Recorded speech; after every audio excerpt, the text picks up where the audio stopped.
দেখো আমি আজকে তোমাদের শেখাবো এমএস ওয়ার্ডে আমরা কি করে এরকম একটা নোটবুকের পেজ তৈরি করব। খুব ইজিভাবে এবং সুন্দরভাবে, খুবই সহজে। ঠিক আছে, তো দেখো আমি সবার প্রথমে সবগুলো ডিলিট করে দিচ্ছি। কন্ট্রোল এ অল সিলেক্ট ডিলিট। ঠিক আছে, এবার প্রথমে আমার প্রয়োজন পড়বে কি, প্রথমে প্রয়োজন পড়বে আমাকে এই মার্জিনটাকে ঠিক করে নিতে হবে। মার্জিনটাকে আমি ঠিক করে নিচ্ছি, যতটা ফাঁকা প্রয়োজন ততটা ফাঁকা আমি এখানে করে দিচ্ছি। দেন আমি চলে যাব ইনসার্টে, এখান থেকে টেবিল থেকে একটা রো নিব। ওটা নেব একটা রো নেওয়ার পরে এটাকে মার্জিনটাকে এদিকে বাড়িয়ে দিব, এদিকে বাড়িয়ে দিব।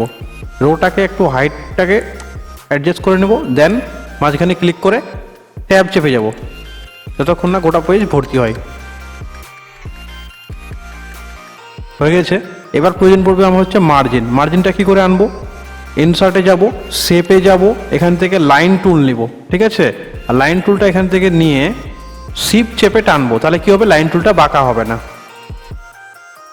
হলো, এবার এটাকে কি করব, একটু থিকনেসটাকে মোটা করে নিই।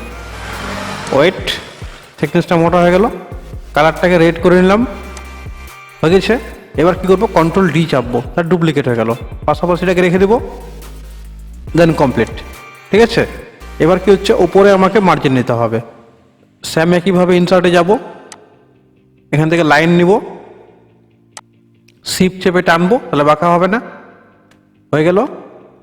এটার থিকনেসটা মোটা করে দেব, রেড কালারে ক্লিক করব, কন্ট্রোল ডি চাপবো, ডবল হয়ে গেল, রেখে দিলাম। দেখো খুব সুন্দরভাবে আমরা একটা নোটবুক তৈরি করলাম। ঠিক আছে, এবার এখানে আমার একটা যে শেপ লাগবে সেটাও আমরা ইনসার্টে গিয়ে শেপ থেকে নিতে পারবো। নিলাম, রাইট ক্লিক করে অ্যাড টেক্সটে যাব, এখানে লিখবো ক্লাস,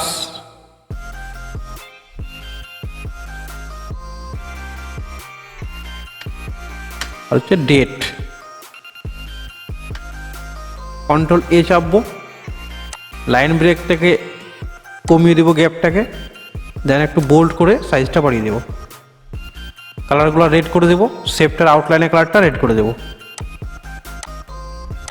দেখো কমপ্লিট। Thank you.